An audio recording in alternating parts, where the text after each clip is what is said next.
GHMC delimitation పై తెలంగాణ ప్రభుత్వం division bench ను ఆశ్రయించింది. 24 గంటల్లో 300 వార్డుల మ్యాప్ జనాభా వివరాలను పబ్లిక్ డొమైన్లో పెట్టాలని సింగిల్ బెంచ్ ఆదేశించింది. ఈ తీర్పును డివిజన్ బెంచ్లో ప్రభుత్వం సవాల్ చేసింది. దీంతో పిటిషన్ వేసిన 104, 134 వార్డుల వివరాలను మాత్రమే రేపు ఉదయం 10 గంటలలోపు పబ్లిక్ డొమైన్లో పెట్టాలని డివిజన్ బెంచ్ ఆదేశాలు జారీ చేసింది.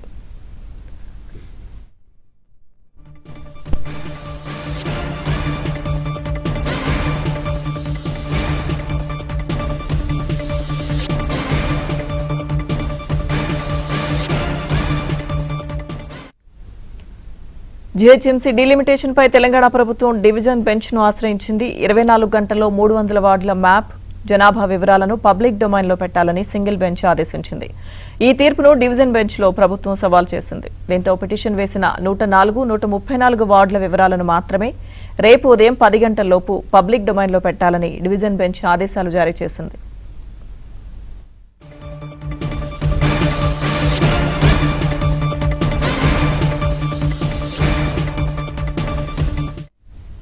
డివిజన్ బెంచ్ ఆదేశాలకు సంబంధించిన పూర్తి సమాచారం మా క్రైమ్ కరెస్పాండెంట్ ప్రవీణ్ అందిస్తారు. ప్రవీణ్, జీహెచ్ఎంసీ డీలిమిటేషన్ వ్యవహారంపై డివిజన్ బెంచ్ ను తెలంగాణ రాష్ట్ర ప్రభుత్వం ఆశ్రయించింది. అయితే సింగిల్ బెంచ్ ఆర్డర్ ను సవాల్ చేస్తూ డివిజన్ బెంచ్ కూడా వెళ్లడం జరిగింది. ముఖ్యంగా సింగిల్ బెంచ్ మనం చూసాం గతంలో 24 గంటల్లో దాదాపు 300 వార్డుల మ్యాప్ జనాభా వివరాలు పబ్లిక్ డొమైన్ లో పెట్టాలంటూ కూడా సింగిల్ బెంచ్ ఆదేశాలు ఇచ్చింది జీహెచ్ఎంసీకి. అయితే అది సాధ్యం కాదు, ఎందుకంటే ఇంకా విభజన కొనసాగుతున్నటువంటి నేపథ్యంలో ఇప్పటికిప్పుడు 24 గంటల్లో మొత్తం వివరాలన్నీ పెట్టడానికి వీలు కాదనేటువంటి అంశాన్ని జీహెచ్ఎంసీ చెప్తూ సింగిల్ బెంచ్ ఇచ్చినటువంటి తీర్పును డివిజన్ బెంచ్ లో సవాల్ చేయడంతో డివిజన్ బెంచ్ లో కూడా అడ్వకేట్ జనరల్ తన వాదనలు వినిపించడం జరిగింది.